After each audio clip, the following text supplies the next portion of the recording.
mu gihe banki nkuru y'igihugu yarayisohoye igipimo c'ibiciro kijya bita inflation mw'ishamwe Parseme twaronse ico duca dushikiriza turavye ibiciro ingene vyifashe, kuko tubona yuko ibijanye n'iduga ry'ibiciro ku bidandazwa n'ivyankenerwa mu Burundi cabaye ikibazo gikomeye cane.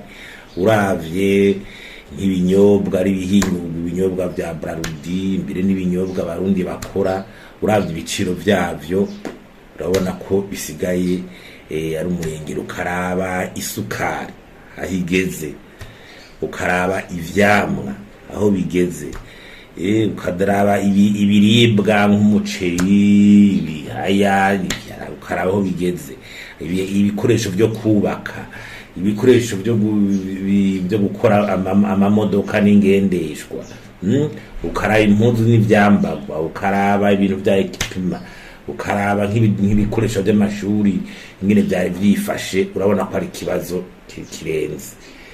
Kazana ubukenere mu gihugu, abantu bashoboye kugura bose bagacika, abantu menga nta bushobozi bwo kugura. Mbere mu Burundi bacumengo ni stagflation, kumita stagflation, kuko n'abantu benshi usanga bari mu gashomeri.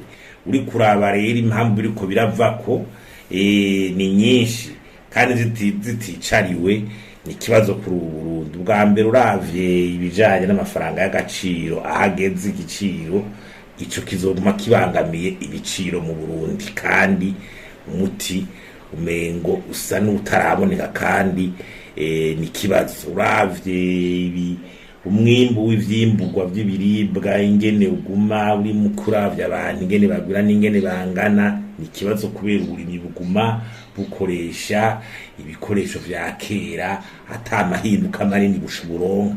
Uravye ivyo kunguruza abantu n'ibintu, ikarubira amazutu yabuze, ibitano tugira biva hana hariya canke abantu biyunguruza, usanga ari kibazo kirekire, kandi ibiciro bigaca bifatwa tutibagiye za ngingoro zabuza ingendeshwa zimwe zoroshe gushikana ibidandazwa mu gisagara ca Bujumbura. Ikindi ni politique budgetaire, uravye amataxe ahageze ku bidandazwa ni kihari za dedouanement ari nk'amamodoka, urabona ko ari umunenyi wasanga ibiciro bisigaye biri hejuru. Tutibagire amadeni usanga leta iriko irafata, canke amafaranga usanga iriko irakora atacafatiye ko planche abi. Ahandi ugasanga ni speculation kubajejwe intwaro, usanga bose barabaye nk'abadandaza bakabura ingene bashobora no gufata ingingo.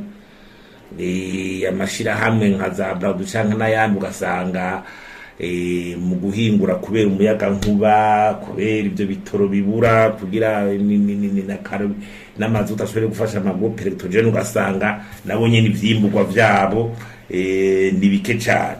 Turavuga rero ko ico kibazo gikomeye cane, mugo kiravye muri rusangi ni ubutunzi bw'igihugu busa n'ubwakwamye bufatiye ku ngendo z'ingene ivy'intwari bereye byanye bitunganya mu gihugu. Nico gituma dusiye gutera kamo leta inyishu kuri ivyo ishobora guhindura ibintu, nuko ico bita nouvel ordre de gouvernance, ibintu bingene intwari bere imeze mu gihugu, bingene amatungo atunganijwe, vyingene ibyo Rwanda ingene byifashe mu gihugu bidahindutse, kugira igihugu cinjiwe mu mitahe myinshi, igihugu gishobore kuranka amafaranga y'agaciro, igihugu gishobore kuronka umwimbu, gishobore kugwiza abantu ubutunzi bw'ubu bisununure muri rusange, navyo by'amafaranga y'agaciro ntibe bikira ikibazo. Aho turacabangamiwe.